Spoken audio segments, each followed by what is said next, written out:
देख रहे हैं GS पर न्यूज और मैं मनीष। काफी दिनों बाद आज आपके सामने हाजिर हूँ। आज मैं उपस्थित हूँ हरियाणा हुसैनाबाद विधानसभा क्षेत्र के अंतर्गत दमदमी गांव में। यहाँ पर अशोक विजय धम्म दीक्षा दिवस का आयोजन हो रहा है, जो कि इस गांव में एक कहा जाए तो एक नया शुरुआत है, या यूं कहें कि इस गांव में या इस क्षेत्र में सांस्कृतिक बदलाव की ओर एक कदम है और एक बहुत ही क्रांतिकारी कदम हो सकता है। क्योंकि आप लोग चूंकि प्रबुद्ध वर्ग हैं तो आपको शायद पता होगा कि किसी भी दुनिया के किसी भी कोने में परिवर्तन की जो शुरुआत होती है और उसके लिए सबसे महत्वपूर्ण जो चीज होती है वो संस्कृति होती है। तो संस्कृति बदलाव की ओर यह कार्यक्रम है और इस कार्यक्रम के आयोजन करता है केशव मेहता जी। हम उनसे जानेंगे। सर जय हिंद सर, कैसे आप? मैं अपने आप को स्वस्थ हूँ सर। आज यहाँ पे जो कार्यक्रम आप कर रहे हैं जी, उसका क्या मकसद है? मकसद ये है कि हमारा जो भारत के मूल निवासी है वो आज भी गुलामी की जिंदगी जी रहा है। हमारा हो तो गया कि हम देश के आज़ाद नागरिक हैं, लेकिन आज भी हम आज़ाद नहीं हैं। हम लोग आज भी एक अंग्रेज के गुलाम थे, उसके पहले मुगल के गुलाम थे। माने हम नहीं, हमारे पुरखा तो मुगल चले गए और उसके पहले भी ये आर्य हुए हैं, जिसको ब्राह्मण कहते हैं, जिसका हम पैर पूजते हैं। वो अंग्रेज भी आकर के हमारे लिए शिक्षा का दरवाजा खोला, लेकिन ये ब्राह्मणों ने हमारा सारा चीज बंद कर दिया। और यहाँ तक स्वर्णयुग के जो सम्राट अशोक कहे जाते थे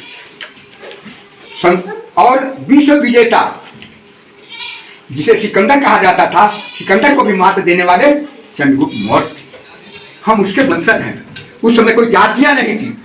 यह नहीं कहना होगा कि ये मौर्य वंश की बात केवल कर रहे हैं।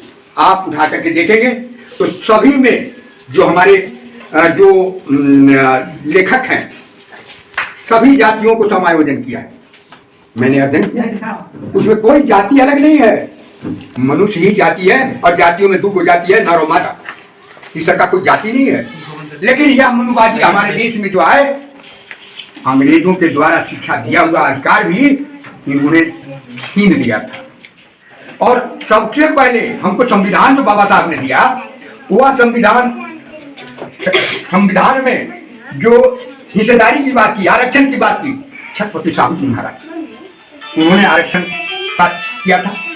सच्ची रामायण की चाबी लिखने वाले पेरियार रामास्वामी नायकर भी थे, जो सच्ची बात बताया उन्होंने। और हमारी जो शिक्षा की अलग जगाने वाली और शिक्षा को आगे मूल रूप से आप ये कहना चाहते हैं कि भारत में सांस्कृतिक परिवर्तन के लिए जो क्रांति हुई, ठीक है, अब उसके बाद एक प्रतिक्रांति के रूप में इसे देखा जा सकता है। जो यहाँ के मूल निवासी थे उनके संस्कृति को पुनः स्थापित करने की ओर आप बढ़ रहे हैं। चलिए, यहाँ पे कई सारे लोग आए हुए हैं, हम उनसे भी जानने की कोशिश करेंगे। मुख्य रूप से आज इस कार्यक्रम के संचालन करता थे माननीय डॉक्टर कार्यक्रम के संचालक थे, इस कार्यक्रम का आप संचालन कर रहे थे। मैं आपसे ये जानना चाह रहा हूँ कि इस तरीके के जो कार्यक्रम हो रहे हैं उसको लेकर के आने वाले कुछ समय में, एटलीस्ट 10-12 सालों में, आप क्या परिवर्तन देख रहे हैं समाज में? सबसे पहले जैसे आपको बहुत बहुत साधुवाद कहा कि जो हमारे कार्यक्रम उपस्थित होकर के हमारे विचार को, हमारे जो हम लोग जागरूकता ला रहे हैं, इसकी बात को आप समाज में जगह जगह पहुंचाने का जो काम करते हैं, इसके लिए बहुत बहुत आपको बधाई देते हैं। तो जो देखिए, जो हम लोग कार्यक्रम आज रखा गया है, अशोक विजय दशमी सर धम्म दीक्षा समारोह, इसका सिर्फ उद्देश्य यही है कि हमारे समाज को सच्चाई और झूठ का भी जो पर्दा लगा हुआ है, इसको हटाना, समाज के बीच जाकर के जागरूकता लाना। और आपका सवाल था सर कि आगे आने वाले 10 साल में किस तरह से देखेंगे, तो सर मैं यही कहना चाहता हूँ कि जिस तरह से पहले कहा जाए तो मैं खुद एक मानसिक गुलाम था और एक बहुत बड़ा पुजारी था, जिसे समझ में आया मुझे और हम सच्चाई को जान गए तो तमाम पत्थरों को पूजना बंद कर दिए और समझ में आया कि हमारे असली देवता क्या है, तो माता पिता से बढ़कर के कोई नहीं है। और कहा जाता है कि देवों का देव, भगवानों का भगवान। तो आज कहा जाए तो बाबा साहब देवों का देव, भगवानों को भगवान, यानी माता का माता, बाप का बाप अगर कहा जाए तो सब कुछ देने वाले हमारे बाबा साहब हैं। उनके विचार लोग समझ रहे हैं और मैं आशा करता हूँ आने वाले 10 समय में बहुत ज़्यादा तौर पर विशाल रूप से हमारे समाज में जागरूकता आएगी। मैं इन्हीं शब्दों के साथ मैं अपनी बात को समाप्त करता हूँ। पुनः जय हिंद। बहुजन मूल निवासी के इतिहास को बताया ही गया है, साथ साथ बाबा साहब ने पे बैक टू सोसाइटी की जो बात कही थी, जो मिशन चलाया था, उसकी भी एक छोटी सी झलक हमें देखने को मिली। मैंने देखा कि यहाँ पे बच्चों को जो है कि पेन और कॉपी भी दिया गया है। यहाँ पर कई सारी महिलाएं भी आई हुई हैं। हम उनसे भी जानेंगे कि आज का कार्यक्रम में शामिल होकर के उन लोगों को कैसा लगा, उन लोग क्या समझते हैं। मैम, आप इस तरह के कार्यक्रम में आप पहली बार आई हैं या इससे पहले भी आप आई हैं? तो आप इस तरह के कार्यक्रम में जाते हैं तो क्या महसूस होता है, क्या लगता है, कैसा लगता है? हम लोग तो जब से जानते हैं, हम लोग को बहुत अच्छा लगता है।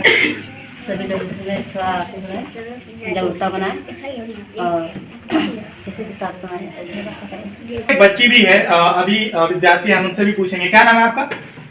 काजल कुमारी। कौन सी क्लास में पढ़ते हैं?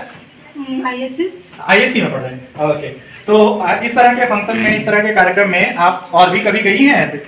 हाँ, ओके, तो आज आपने यहाँ पर अपना विचार भी दिया था, क्या लगा आपको, क्या कुछ समझ में आया, क्या हो रहा था यहाँ पे? यहाँ पे मैं बहुत अच्छा विचार जानने का मौका मिला। मतलब यहाँ पे सभी लोग सच्चाई के बारे में जानते हैं और मैं अपने घर में, अपने समाज में इसी सब चीज़ का बदलाव देख रही हूँ।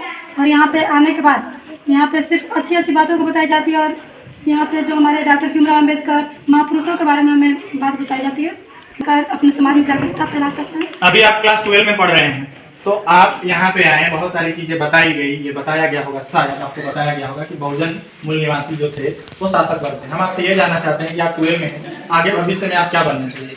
मैं अपने आगे भविष्य में मैं आर्मी बनना चाहती हूँ। आर्मी जाना चाहते हैं? ओके, चलिए। पॉलिटिक्स में नहीं जाना है, नेता नहीं बनना, मुख्यमंत्री, पीएम नहीं बनना है? चलिए, ठीक है, अच्छी बात है, आर्मी बनना भी बहुत जरूरी है, ठीक है। और इस कार्यक्रम के मुख्य अतिथि माननीय डॉक्टर धनपत रजक सर हैं, जो पूरा शिक्षण के कार्यक्रम में, शिक्षण में अपना जीवन को दे चुके हैं और फिलहाल सामाजिक जागरूकता में काफी जोर शोर से लगे हुए हैं। उनसे बात करेंगे। सर, बहुत बहुत आभार सर। आज के इस कार्यक्रम में आप मुख्य अतिथि थे। मैंने देखा है आप काफी सारे इस तरह के कार्यक्रम में जाते हैं। सर, क्या लगता है, कुछ परिवर्तन आ रहा सर? सबसे पहले तो मनीष जी, आपको बहुत बहुत साधुवाद। और मैं इस कार्यक्रम का आयोजन करने वाले हमारे रामकेश्वर सर को भी बहुत बहुत साधुवाद। साथ ही इस तरह के कार्यक्रम जो आज हमारे समाज के लोग छोटे छोटे टुकड़ों में कर रहे हैं जगह जगह पर, इससे हम देख रहे हैं कि विभिन्न गांव, देहात, जंगल क्षेत्र में भी हम जाते हैं, वहाँ भी देख रहे हैं कि लोगों में काफ़ी तेज़ी से परिवर्तन आ रहा है। लोग जो है बुद्धिज्म की तरफ बहुत तेज़ी से अग्रसर हो रहे हैं। तो यह कार्यक्रम हमको लगता है कि हमारे बाबा साहेब के मिशन को आगे बढ़ाने में एक बहुत बड़ा चिंगारी का काम करेगा। एक दिन वह जो है पूरे विश्व में अपना लहराएगा। और देखने वाले सभी दर्शक बंधुओं को भी मेरा जय भीम, नमो बुद्धाय। हुसैनाबाद क्षेत्र में नहीं बल्कि पूरे झारखंड में बहुजन मूल निवासी विचारधारा को बहुत ही तेज गति देने में अपनी महत्वपूर्ण भूमिका निभा रहे हैं माननीय विजय बौद्ध सर। हम उनसे बात करेंगे। सर, आप इस तरह के कार्यक्रम में पूरे जोर शोर से लगे हुए हैं, पूरे झारखंड में आप जाते हैं, दिन रात एक किए हुए हैं, आपको क्या लग रहा है सर, परिवर्तन उस अंदाज में, उस गति से हो रहा है जिस गति से होना चाहिए?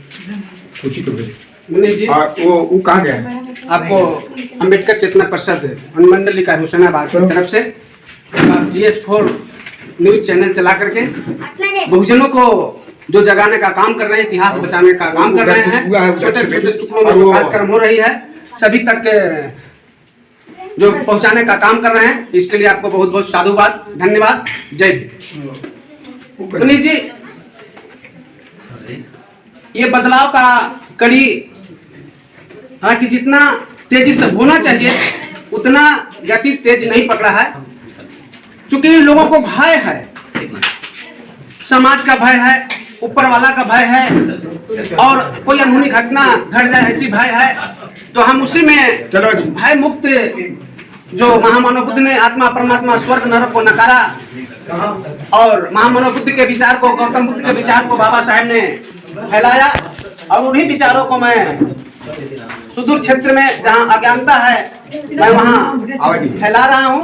कल के डेट में मैं लातेहार जिला के मनका बरवैया गांव में बिरसा मुंडा स्टेडियम में बहुत बड़ी प्रोग्राम थी, वहां हमें बुलाया गया था। मैं वहां जाकर के बहुत अच्छा सम्मान मिला। तो मैं कोशिश कर रहा हूँ, बहुत सारे लोग कोशिश कर रहे हैं कि भारत के चक्रवर्ती सम्राट अशोक उत्तरी भारत बने और सबको मानव का दर्जा मिले। और इसमें मैं भी लगा हूँ कि एक समय आएगा कि पूरे भारत बुद्धिस्ट हो जाएगा। वही चक्रवर्ती सम्राट अशोक का भारत, महामानव बुद्धि का भारत सोने का चिड़िया कहलाएगा और सारे लोग एक दिन आडंबर पाखंड को त्यागेंगे और अपना बुद्धि विवेक इस्तेमाल करके शिक्षा के बदौलत सभी जगहों पर मान सम्मान पाएंगे। इसी के साथ आपको जय भी। चलिए, बहुत बहुत आभार सर। यहाँ पर बच्चों को जो पेन और कॉपी मिला है उनसे भी बात करेंगे। क्या नाम है बेटा तुम्हारा, बताओ। नारायण, क्या बोले? ये पेन और कॉपी आपको मिला है, बताइए पढ़ के क्या बनिएगा? अशोक विजय धम्म दीक्षा दिवस के अवसर पर आज पूरे भारत में अलग अलग जगह पर अशोक विजयदशमी सर धम्म दीक्षा दिवस का आयोजन हो रहा है मूल निवासी समाज में, और पुनः मूल निवासी सभ्यता को स्थापित करने की दिशा में एक बहुत बड़ा कदम उठाया जा रहा है। बहरहाल इसी तरीके के आम जनों के खबरों को देखने के लिए लगातार बने रहें GS4 न्यूज के साथ। चैनल पर अगर पहली बार आए हैं तो चैनल को सब्सक्राइब कर लीजिए, लाइक कीजिए, कमेंट जरूर कीजिए। बहुत बहुत धन्यवाद, आभार, नमस्कार, जोहार।